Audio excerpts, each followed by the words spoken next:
So sa mga maswerte makakatanggap nito, sana alagaan nyo dahil inalagaan ko to mula pagkabata ng healthy, and sana naman mapadami ninyo ano.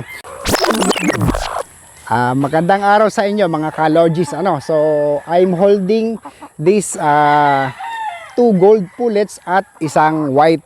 So they are very healthy chickens na na-harvest natin ngayon lang ano. This is December born na mga manok, and saktong-sakto ang gulang. So sa mga maswerte makakatanggap nito, sana alagaan nyo dahil inalagaan ko to mula pagkabata ng healthy, and sana naman mapadami ninyo ano. So sa mga mahilig sa off colors na mga kasama natin, ito na yung chance nyo. Gold, white, gold. So marami tayong off colors, at hindi lang yan, meron din tayong mga grays na binibreed. So hopefully lahat ng mga hilig nyong mga manok maibigay ko sa inyo.